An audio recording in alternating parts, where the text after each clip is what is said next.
Thanks for checking out another clip of the Cashflow Contractor. We'd love to have you as a part of our audience. Click subscribe wherever you get your podcast. I'm curious in terms of getting the leads in, goal is 200, conversion rate 35%. What are some of the things you do to try to get people to convert? Like, what's your process for conversion, I guess is my question. We're still developing this, but I would say that kind of, leads into our sales process. One thing we've noticed is that these are big purchases. Our projects aren't, our average project price is right around $100,000. It's not a small undertaking for the majority of homeowners. It's a pretty big project at that point. And not something to be taken lightly by us or by them. And so what we're finding is that no different than marketing, I think it takes 12 touch points or 18 touch points. It's a fair amount of just touch points and being present for someone to finally click and engage and move forward.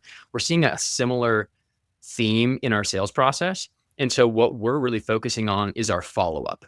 And so where we see it stall out. So if we think of our pipeline, lead comes in, it let's say it's a form fill, easiest one, automated, goes into HubSpot. Katie vets it. She does her initial phone call. Great. Checks the boxes like we talked about earlier. She's going to go out and do a site visit. After that site visit, she's going to set up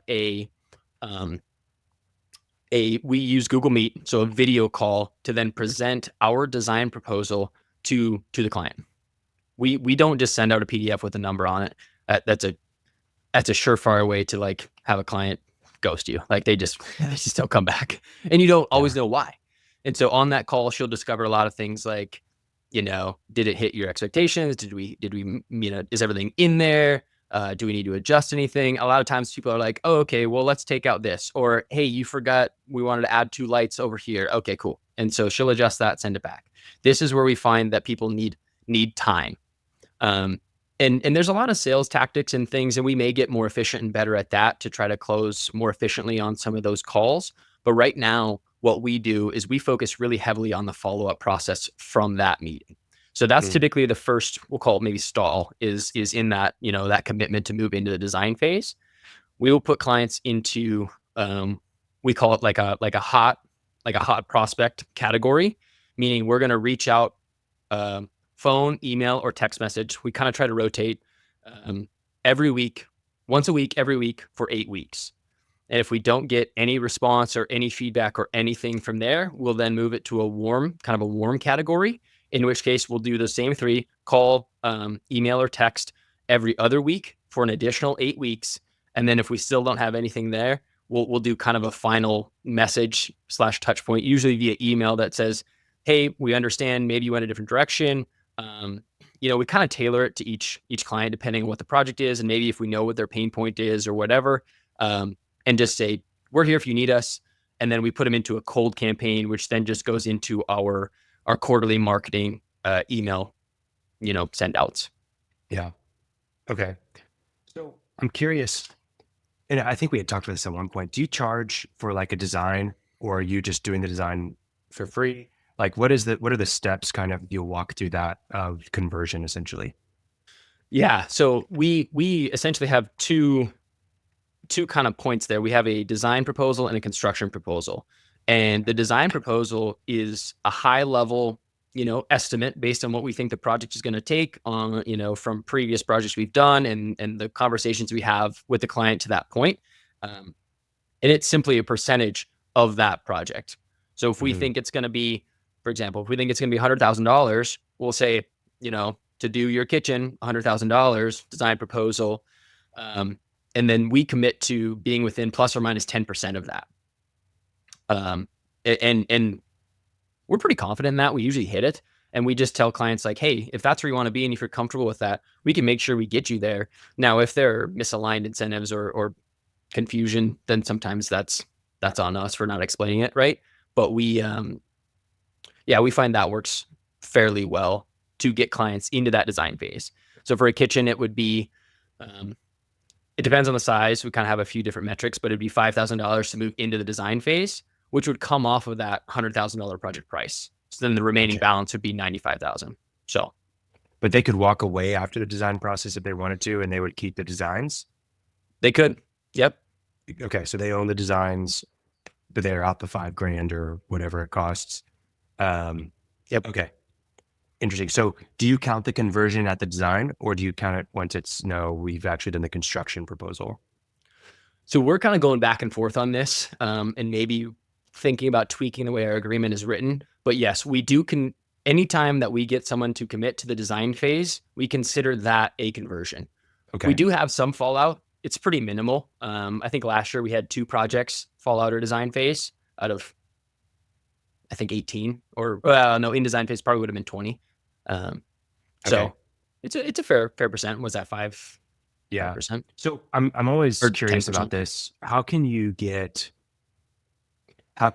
the what I would say speed to design proposal to be narrowed down? What does that time look like right now from whenever someone becomes a qualified lead, where they filled out the form on the website, to whenever they have agreed to the design? They have to agree to the design proposal, or they have to agree to the construction proposal? No, first step is design proposal agreement. Okay, so they paid the 5%, or was it 5,000? I can't remember. We just have a base rate for each project type. Yep. Oh, okay. So depending on the project type, they pay that amount, and then you do the design proposal. Okay. How long does it take you to get them to pay that deposit, essentially design deposit? It varies. I haven't looked at our average. We do track this. I'll say this. Typically smaller projects, so let's just say it's $50,000, they'll move through that cycle a little bit faster. We find that with larger projects, typically higher dollar amounts, they take a little bit longer. They're really wanting to do their research. They're wanting to educate themselves. They want to make the right choice, which is totally fair and completely understandable. But if I'm thinking about it right, I would say it's usually about 4 weeks from the time. Okay. So Katie will she'll vet, she'll phone call, she'll go do the site walk, she'll present the design proposal, and then clients go, okay, my project is gonna cost roughly $100,000 plus or minus 10% for these kind of things. Okay, I'm gonna sit on this for 4 weeks while I analyze and interpret and talk to other contractors, talk to other people, whatever. And then by about week 4 is our average. So some will be sooner, some will be a little bit later. We will usually have a pretty good indication if they're going to move forward or if they're not. And then if they're, going to sign is around there. Yeah. I would think that's as fast as you can get them. And I know you're aware of this and you are probably working on this actively, but the faster you can get them to commit and get that deposit, that's where I would spend a majority of my time. Because the way that I think about it, I think the volume's really great with leads. Hitting 200 would be awesome. But I also think about what if we could have really great qualified leads because our marketing is so fine-tuned, our messaging is really hitting the right key points. And then we have great qualified leads that we convert really well because we know exactly how we can get people to give us that deposit as almost right away. And so now our conversion rate to not necessarily complete through the project, but to that design proposal is at 80% because we just are so streamlined and efficient. And I think there's different ways to approach it, but that's how I think about it. Let's close these guys. Thanks for checking out a clip from the Cashflow Contractor. We have full episodes where we go deep on topics that help you grow a construction business that runs without you so you can have less stress, more time, more money.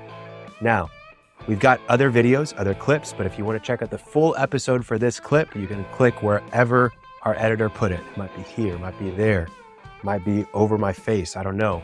But thank you for checking us out. We'd love to have you as a part of our audience. So subscribe or check out a full episode wherever you get podcasts.